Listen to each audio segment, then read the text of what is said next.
আসসালামু আলাইকুম গাইস। আশা করি আপনারা সবাই ভালো আছেন। তো আপনাদের দয়ায় আমিও ভালো আছি। তো আজকে আরেকটা ভিডিও নিয়ে আসলাম। জুলাই স্পেশাল ট্রেন সেটি রংপুর থেকে ছেড়ে এসেছে এবং ঢাকার উদ্দেশ্যে যাবে। তো আমরা সবাই দেখতে পারতেছি রংপুর থেকে ছেড়ে আসে ঢাকার উদ্দেশ্যে যাবে।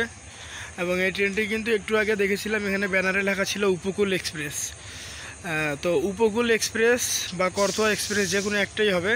তো এটিকে বসায় রেখেছে আক্কেলপুরে, রাজশাহী বিভাগের মধ্যে আক্কেলপুরে বসিয়ে রেখেছে। তো পরবর্তী স্টপেজ আসবে সান্তাহার জংশন। এখানে কিন্তু অলরেডি আমাদের লাইন পাস দিয়ে দিছে, এই যে দেখতেছি আমরা সবুজ সবুজ লাইন পাস দিছে এবং কুড়িগ্রাম এক্সপ্রেস আসতেছে। এবং জুলাই স্পেশাল ট্রেন যেটি দেখতে পারতেছি সেটির লোক হইতেছে 3010 মানে 3010। আর রাত্রিবেলা যেটা কুড়িগ্রাম আসতেছে সেটির লোক হইতেছে কত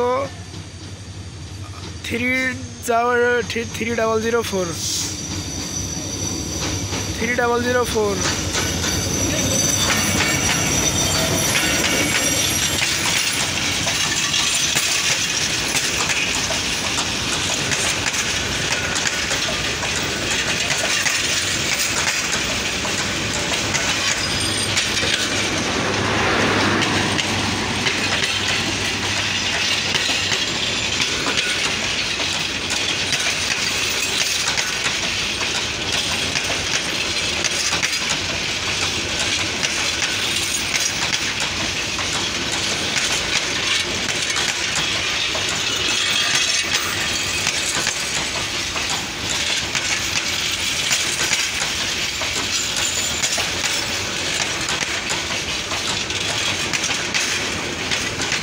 শেষ গাড়ি, লাগেজ ভ্যান এবং সামনে লাইন ক্লিয়ার।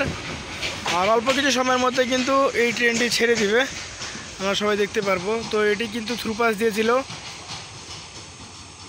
কুড়িগ্রাম এক্সপ্রেস ট্রেনটি কিন্তু থ্রুপাস দিয়েছিল। এখন সময় রাত 2:53 মানে 3টার কাছাকাছি। এবং অপরদ্বীপে যেটি ছেড়ে যাচ্ছে ঢাকার উদ্দেশ্যে সেটি কিন্তু আমার সামনেই খাড়া রয়েছে, দেখতে পারতেছেন। তো ওই যে সামনে লাইন ক্লিয়ার দিয়ে দিলে এটিকে এখন ছেড়ে যাবে। তো যাও যাক, যেহেতু উপকূল এক্সপ্রেস বা করতোয়া এক্সপ্রেস সেটাকে তো অবশ্যই একটু দেখা উচিত। তো সবার আগে গেটটা খুলি। এই পুলিশটা রে, ওই আসতে, এই কোচ ফাঁকা, কোচে তেমন কিছু নাই, কোনো ভিড়, পুরোপুরি শূন্য। এই পাশে কোচটি ফাঁকা এবং এই পারে রয়েছে তেল গাড়ি। তো এখন আমরা সবাই দেখতে পারতেছি আমি কিন্তু অপর পাশে এসে গেছি, আক্কেলপুর রেলওয়ে স্টেশনের 2 নম্বর প্ল্যাটফর্মে। এটি হইতেছে আক্কেলপুর রেলওয়ে স্টেশনের 2 নম্বর প্ল্যাটফর্ম। এবং 2 নম্বর প্ল্যাটফর্মে পুরো ছায়া বিশিষ্ট শূন্য ফাঁকা। রাত্রিবেলা তো কে থাকবে অন্ধকারে। তো আমরা সবাই দেখতে পারতেছি এটি এখন লাইন ক্লিয়ার হলেই ছেড়ে দিবে। তো এটি ছিল জুলাই স্পেশাল ট্রেন থেকে ভিডিও করা। এবং এই জুলাই স্পেশাল ট্রেনে কিন্তু 8টি ট্রেন রয়েছে। এবং এই 8টি ট্রেন কে কোথা থেকে ঢাকা গিয়েছেন তা অবশ্যই একটা কমেন্ট করেন। তো আমরা সবাই অপেক্ষা করি এখন এটি আউট করার, তখন বাকিটা ভিডিও করবো নি।